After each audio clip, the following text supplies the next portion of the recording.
Kata Nabi SAW dalam hadis sahih, Nabi SAW berkata, "Ya Allah, selalulah ijabah doanya Sa'ad." Jadi salah satu yang menonjol dari Sa'ad ini, di kalangan sahabat dikenal orang yang mustajab doa.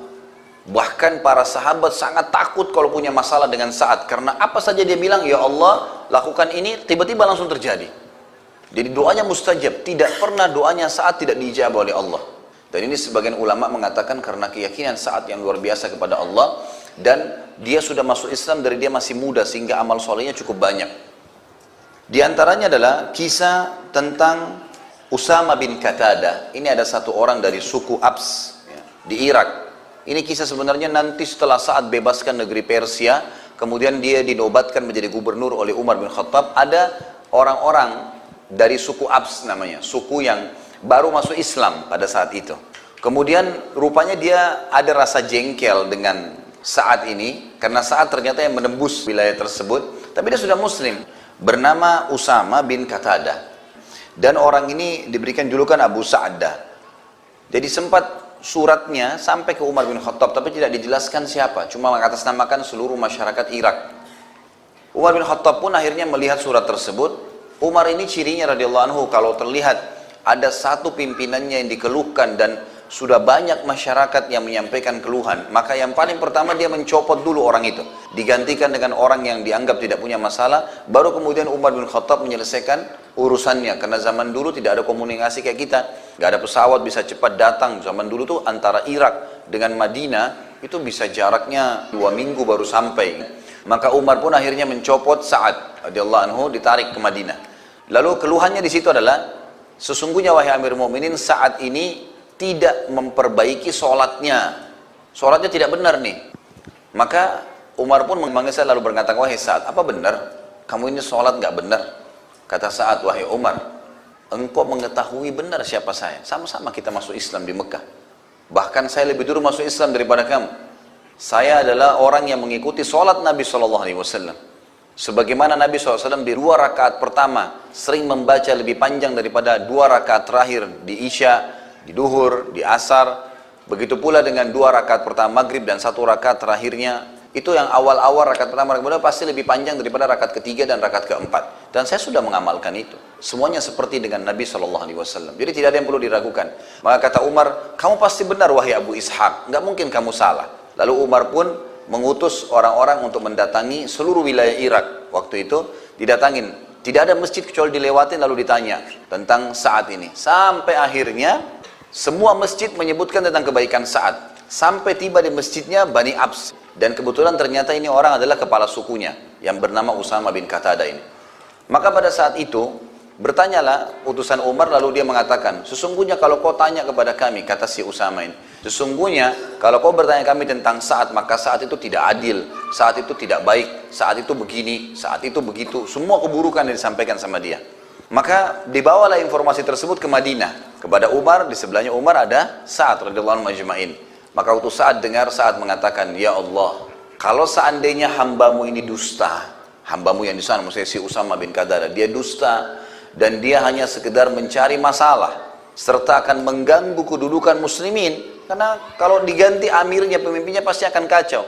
Maka aku memohon kepadamu ya Allah agar engkau panjangkan umurnya dan engkau susahkan hidupnya dalam keadaan dia tua, serta masukkan dalam hidupnya segala macam fitnah." Maka beberapa tabi'in mengatakan bahwasanya kami menyaksikan orang itu yang sudah didoakan oleh Sa'ad sampai umurnya sudah sangat tua, mendekati 100 tahun, sampai-sampai saking tuanya keningnya itu sudah turun dan menutupi matanya, belum meninggal juga. Dan orang itu dalam keadaan miskin, meminta-minta makanan di jalanan. Tadinya dia kepala suku, serta kerjanya setiap hari kalau ada perempuan lewat selalu digangguin sama dia dalam kondisi umur begitu, kena fitnah. Maka kami melihat doa Sa'ad kena kepada orang tersebut, dan orang itu sering kali mengucapkan kata-kata, "Saya telah kena doanya Sa'ad, saya telah kena doanya Sa'ad." Ini salah satu riwayat yang menjelaskan tentang doa dia yang mustajab. Pernah juga satu kali Sa'ad radhiyallahu anhu waktu sudah pindah ke Madinah dari Persia, kemudian Umar bin Khattab sempat tawarkan waktu itu, "Apakah kamu kembali jadi gubernur di Irak?" Dia bilang tidak.